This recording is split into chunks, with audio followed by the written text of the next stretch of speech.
Just there's no timetable. I'm not going to get into a timetable on if he practices, if he doesn't practice, what that means. Obviously, today he's not going to practice. Nate will get the reps.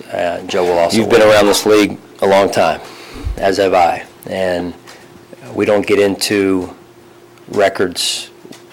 We work on ourselves, and we start every week with a healthy respect for every opponent. That's really where. Great story. Just a phenomenal story, and he's not the only one that's been brought up over the course of the season. Just a great example of when you do things right, you work hard, you bust your tail every day, and I think not only myself but the rest of the team is excited about having Brandon up because he's worked so hard, he's earned it, and just a great reminder for all of us: when you work hard, that result may not come right away, but if you stay persistent, good things happen.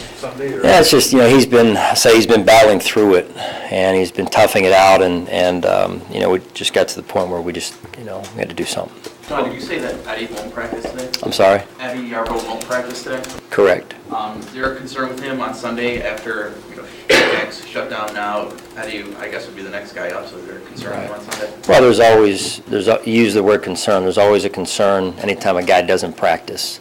So, we'll just see how he goes through the rest of the week. What was the knee injury that Jordan was dealing with? A knee injury. What injury? I don't know. I mean, the medical term. Will he need surgery? Is that why he was? We'll see. I'm not going to get into any of that right now. Well, when you look at it, the Kansas City game, I'll just mention a couple examples for you. There was good moments in that game, and we got the result we were looking for. This past game, the 2 weeks of recent memory, Jerry, when you say there's good moments in the New England game, we didn't get all the results we were looking for in that game on the scoreboard. So you go back and you focus on that process, and you're seeing small victories that, just like I did in the LA game where you said, hey, it wasn't reflected on the scoreboard, but that led us to what we got the following week. Sometimes you're putting in work. I go back to the Brandon Riley example. You're putting in work, and you may not see the immediate results, but you continue to put in work. And then you saw the results with Brandon, saw the results in the Kansas City game on the scoreboard I'm talking about. So that's what we've got to continue to do, is put in the right amount of work with the right mindset. And I'm confident that we'll continue to do that. I mean, that's certainly, of consideration, Joe, to say that it's not, wouldn't be accurate. I mean, at the end of the day, though, it's can he execute and play the position, just like any other position. Big picture perspective, and that's what we're doing, is to sit here and say, hey, come in and sit on your hands and get through the year and be at X point and say, okay, where are we, how are we better after the season than when we came in? The goal of it is, or one of the many goals is to say after this season that we are better as an organization, we're further along, that the scale has moved down the line so that we can say we know where we are and what we have to address moving forward. And that's really a part of the overall plan. I'm not going there. I said, and again, I addressed it the other day. We have to focus on the Indianapolis. Talented football player, very capable, obviously well-schooled. He's got, good coaching behind him, both at where he was and now with the Colts. I know Coach Chudzinski and had a chance to work with him. He does a phenomenal job, and Coach Pagano as well. So he's very capable and a good young talent. Yeah, I mean that's a part of where we are, who we are, and to me it's a mindset of embracing that mindset. We've got to.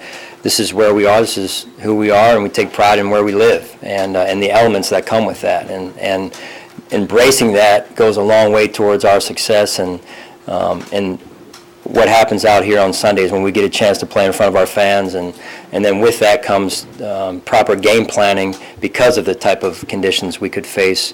I would start off the field first as a person, Sal, really, and this happens fortunately a lot of times for young players. They come in, you guys have been around before, they're young, they're a little bit wet behind the ears, and then they grow and mature as men, which is good to see off the field. And not that Brandon in this case wasn't, it was just to watch these young players acclimate themselves to life in the NFL, on and off the field, and the approach you have to have and the habits you have to adopt to put yourself in position to compete week in and week out, and then to have success and win. That's a little bit of a transition, as we've all seen from different players that come in every year. So I've seen him execute that, and as well as many of our other young players that you've already seen play this year. I mean, Frank is, I think he's top 5, top 10. I believe he's top 5 all-time rush list there. So future Hall of Famer. I mean, he's tough to stop. Went up against him a couple of times when he was with San Francisco, and if you're not in your gaps and you don't play physical, he'll exploit it. So we've got a big week ahead of us in terms of our fundamentals. Yeah, I mean, you got to have a short memory in this business, and Nate, I thought, came out and made a great throw on the first throw to Andre there, and went through his progression at times and did some good things. So it's good he continues to work, continues to play through, and continues to grow and build on what he's done in the past.